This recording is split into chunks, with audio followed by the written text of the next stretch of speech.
Tonight on KVR News. A hands-free ordinance officially in effect. How police are cracking down. And what students are doing to manage their debt. You're watching KVR News, Austin's leader for live, local UT coverage. Broadcasting live from the Texas Student Television Studios at the University of Texas. You're watching KVR News at 9, Austin's leader for live, local UT coverage. Your news starts right now.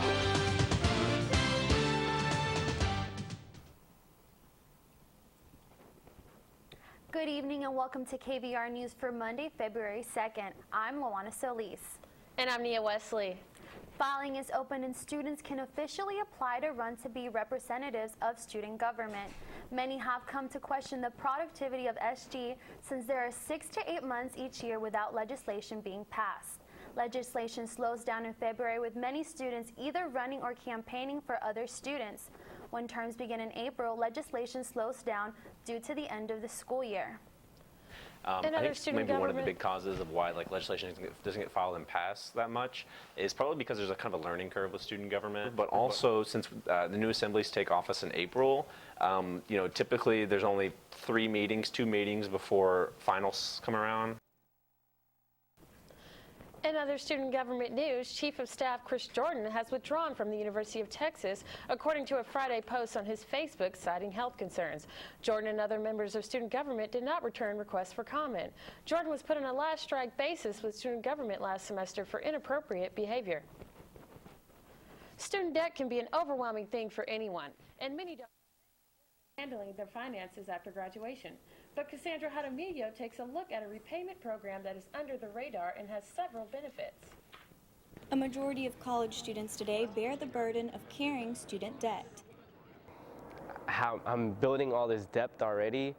How am I going to be able to survive, at least in this sense of, paying back, According to recent data, student debt surpasses credit card debt in the country.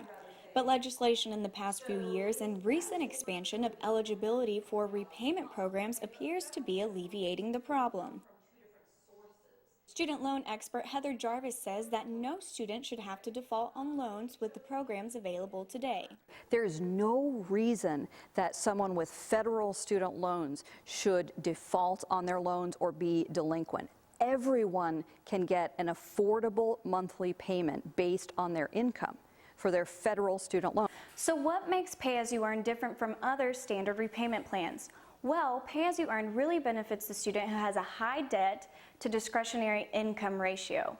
For example, let's say I borrowed $50,000 for my 4-year degree, but I'm only making $19,000 a year.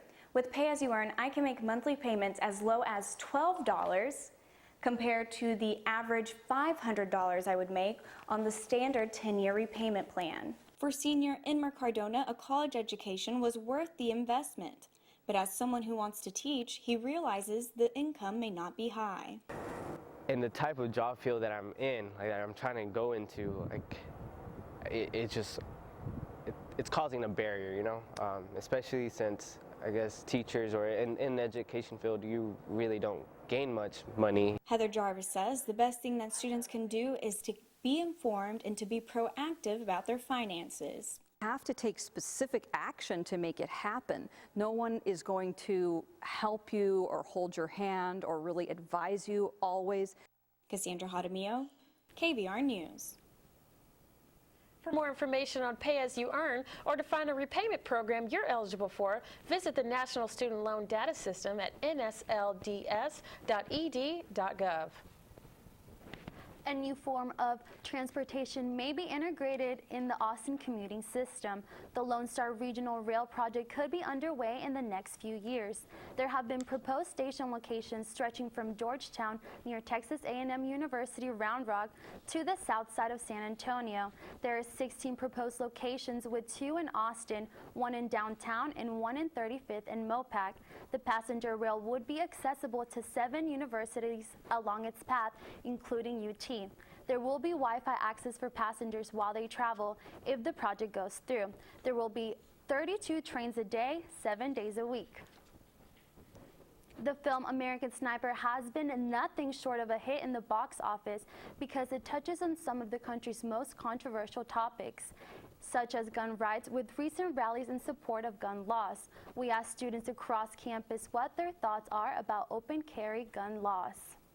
If you're going to want to carry around a handgun or a firearm on you, you should have it registered in some way, so that way in case of any kind of crime or misuse goes on, they can trace back to exactly where it started. In Texas, pretty much everyone has guns, provided you have a license. But I think people carry guns just for safety. In the wrong hands, a gun can do, horrible things, as we've seen in situations like the Sandy Hook incident 2 years ago, I believe. And so I'm against that. If you have someone who's unstable and has a weapon, of course that'd be an issue. There's definitely people who aren't suited shouldn't be able to own a gun. Texas Governor Greg Abbott declared February 2nd as Chris Kyle Day in Texas. This is in honor of the late U.S. serviceman who was the focus of the film American Sniper. In honor of Texas' son, a Navy SEAL and American hero, a man who defended his brothers and sisters in arms on and off the battlefield, Abbott said in his speech to the Texas Veterans of Foreign Wars Midwinter Convention. A recent video that was released from ISIS reportedly shows the beheading of a Japanese journalist, Kenji Goto. The video, which came out only a few days after the beheading,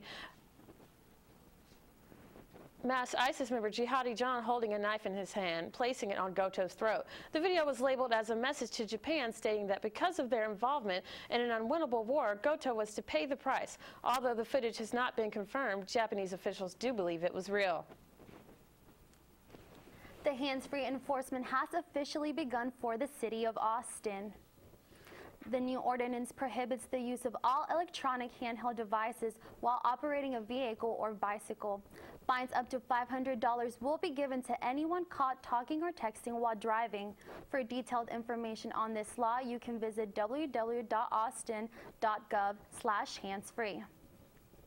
Still to come, saying goodbye but hello to stores on the drag. And what students are saying about their favorite part of the Super Bowl. You're watching KVR News.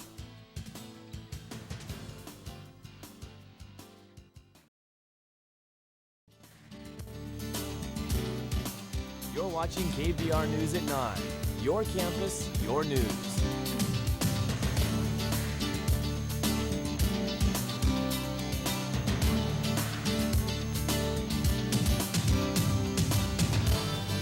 The historic Paramount Theater on Congress Avenue is celebrating its 100th years of performances. The theater first opened its doors in October 1915, and since then over hundreds of acts and events have occurred at the venue.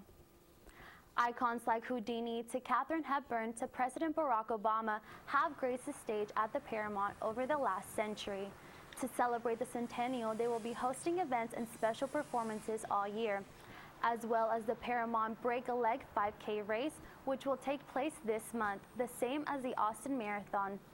The celebration will culminate with the installation of a new 47-foot light-up blade out in front of the entrance to the theater. The new sign will be an exact replica from the original blade from the 1930s and will be lit this fall.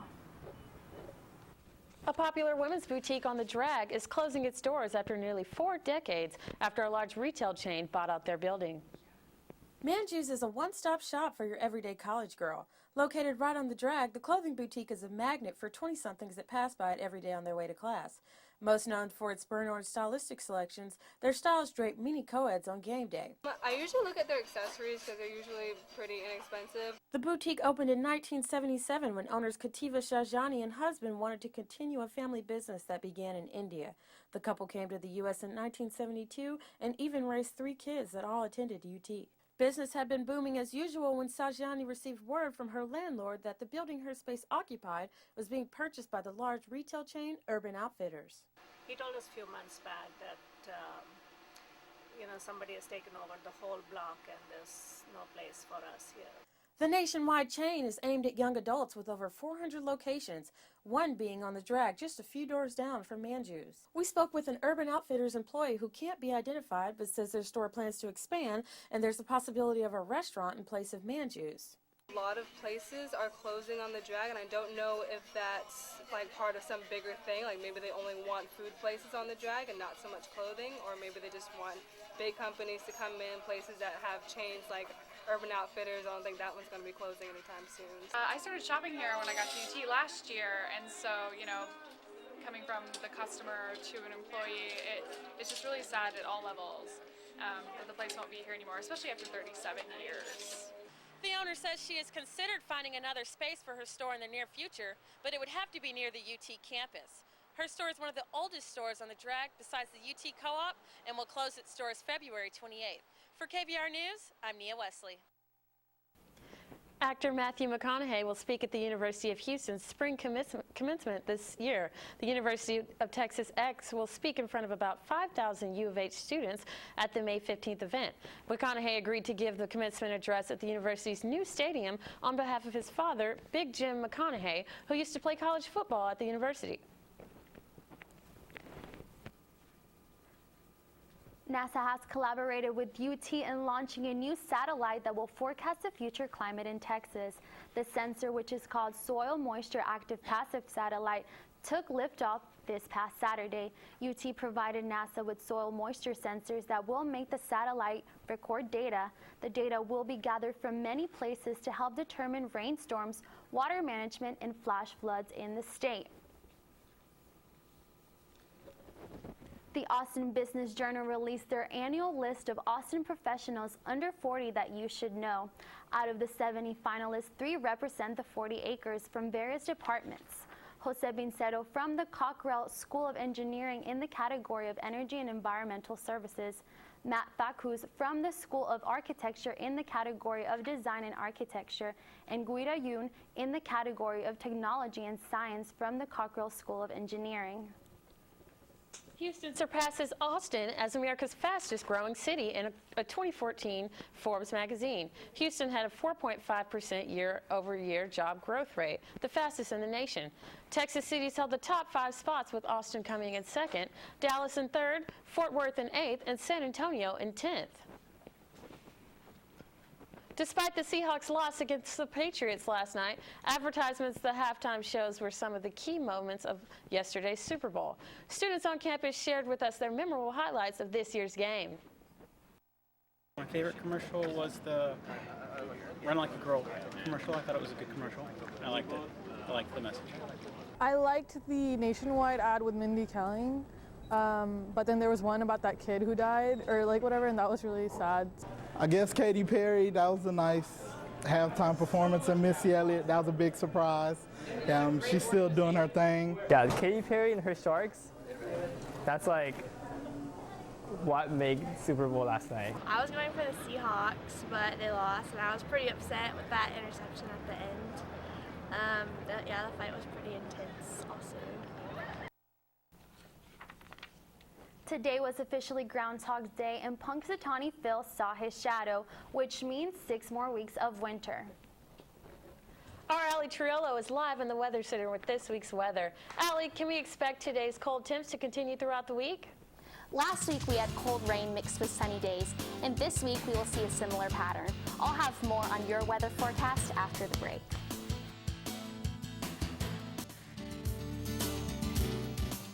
Have a news tip or story idea? Call the KVR News Tip Line, 475-8181.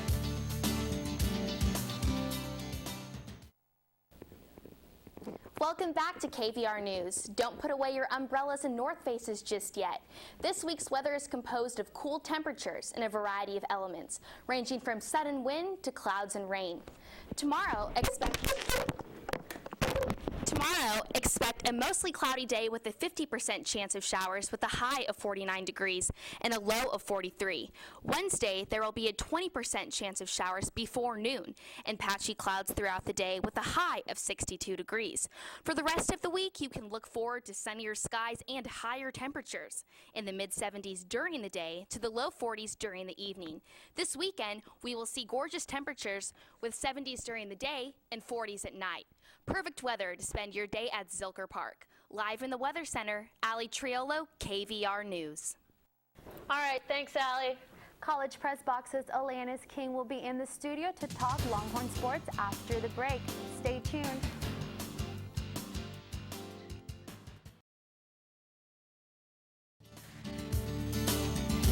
Now, KVR News at 9 Sports.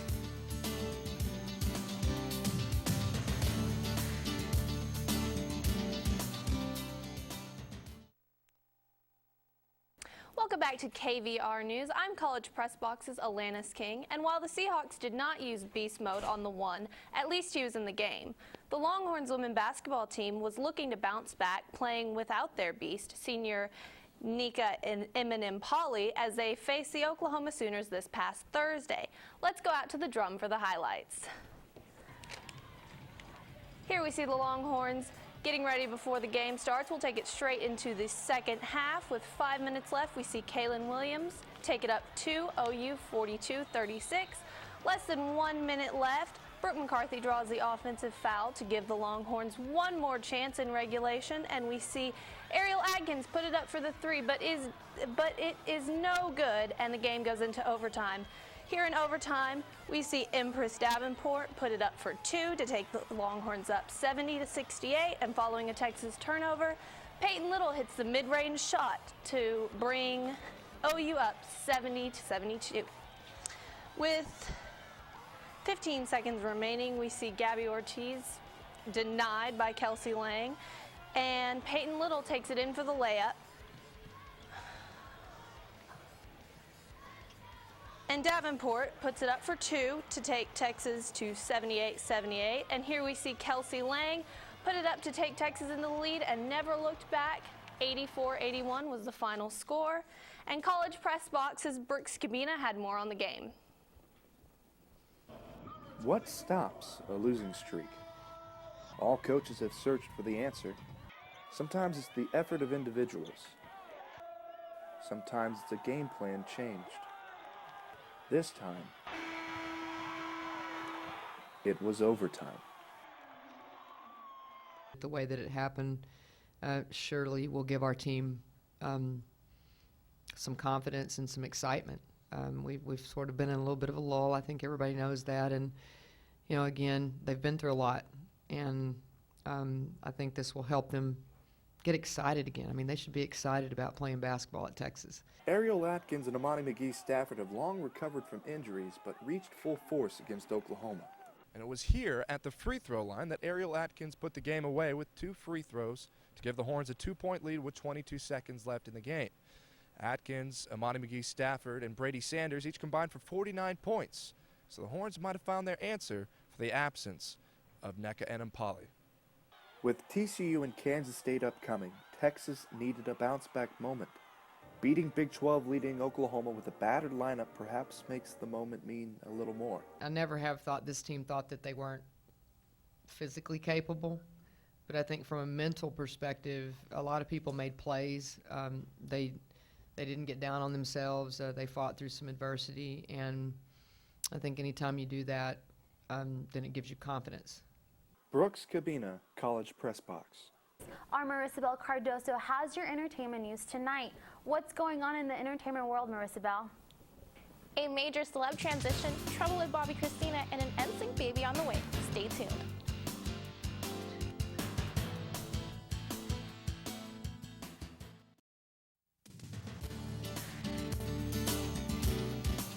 You're watching KVR News at 9. Your campus, your news.